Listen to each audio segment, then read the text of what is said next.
శుభోదయం. Global బెతేనియా Calvary ministry తరపున ఈ పునరుద్ధాన యొక్క దినమయందు మరొకసారి మీ అందరితో కూడా కలుసుకుని దేవుని యొక్క పరిశుద్ధమైన మాటలు ధ్యానించడానికి దేవుడు నాకు ఇచ్చిన మధురమైన అవకాశాన్ని బట్టి దేవునికి ప్రత్యేకమైన వందనాలు తెలియచేస్తున్నాను. ఈరోజు కూడా పరిశుద్ధమైన వేద గ్రంథంలో నుండి మరొక చక్కటి మాటను చదువుకుందాం. కీర్తన గ్రంథము 40వ అధ్యాయము 8వ వచనం నేను చదువుతున్నాను, దయచేసి గమనించండి. కీర్తన గ్రంథము 40వ అధ్యాయము 8వ వచనము. నా దేవా, నీ చిత్తము నెరవేర్చుట నాకు సంతోషము, నీ ధర్మశాస్త్రము నా అంతర్యంలోనున్నది. దేవునికి మహిమ కలుగునిగాక. అవును ప్రియమైనటువంటి సహోదర సహోదరులారా, దేవుని చిత్తం అంటే మనం చేసే పని కాదు, అది మనం సంతోషంతో ఆనందంతో చేసేది. ఆయన చిత్తంలో ఆయన ప్రేమ కనిపిస్తుంది. మన పట్ల అసహ్యంగా కాదు, కానీ మన పట్ల తనకున్న ప్రేమను బట్టి ఆయన తన కార్యములను ప్రకటించి వాటిని చేయిస్తాడు. ఆయన మార్గాలు మనకు అన్ని సమయాల్లోనూ అర్థం కాకపోవచ్చు.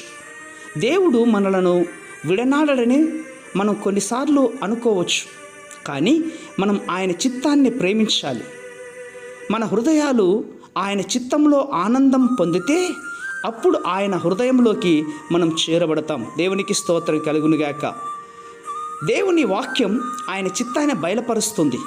దేవుని వాక్యం మన హృదయంలో ఉన్నప్పుడు దేవుని చిత్తం మన హృదయంలో ఉంటుంది. ఆయనకు మనం హృదయపూర్వకంగా విధేయులవుతాం. అవును, ఇలా చేసినప్పుడే ఆయన చిత్తాన్ని మనస్ఫూర్తికంగా జరిగించిన వారం అవుతాం. ఆయన చిత్తాన్ని బట్టి మాత్రమే మనం ఆయనను అనుసరించగలుగుతాం. కఠినమైన పనివారి వలె లేకుండా లోబడిన వారిగా, బానిసలుగా కాకుండా దేవుని యొక్క విధిలో నిర్వహించేవారిగా కనబడతాం. మన తండ్రికి ప్రేమపూర్వకంగా విధేయత చూపే పిల్లలంటే ఎంత ఇష్టం కదా. అవును, దాని ఫలితంగా మనం దేవుని చిత్తంలో ఆనందంగా ఉంటాం. నిజానికి ఇందులో ముఖ్యమైనటువంటిది మన హృదయమే. కాబట్టి ఈ ఉదయకాల సమయంలో దేవుని చిత్తం ఆయన హృదయంలో ఉద్భవిస్తుంది. కాబట్టి దానికి మనం భావోద్వేగంతో స్పందిద్దాం, దాన్ని ప్రేమిద్దాం. నీవు, నేను, మనము ఆయన చిత్తానికి అనుగుణంగా జీవిద్దాం. దానిలో తృప్తి పొందుకుందాం.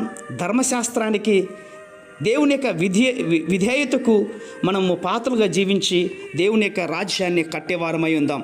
ఈ ఉదయకాల సమయంలో కుటుంబ సమేతంగా దేవుని మందిరానికి వచ్చి దేవుడిచ్చే దివ్యమైన ఆశీర్వాదాలకు పాత్రలుగా జీవిద్దాం. ప్రేమ నమ్మకమైనటువంటి మా ప్రియ పరలోకపు తండ్రి, మీ చిత్తాన్ని నెరవేర్చడం ఎంత సంతోషకరమైనటువంటిది. నీ ధర్మశాస్త్రం మా అంతరంలో ఉన్నది నాయన. వాటి ప్రకారంగా ఈ మాటలు వింటున్న బిడ్డలందరూ కూడా జీవించే ఆత్మీయ జీవితంలో మీరు పాలుపంపులుగా మీరే అన్ని విషయాల్లో ముందుండి నడిపించి మహిమ పొందుకుంటారని విశ్వాసంగా నమ్ముచు చిన్న ప్రార్థనను మా రక్షకులను యేసయ్య నామమున అడిగి వేడుకొని పొందుచున్నాం మా తండ్రి. ఆమేన్, ఆమేన్, ఆమేన్.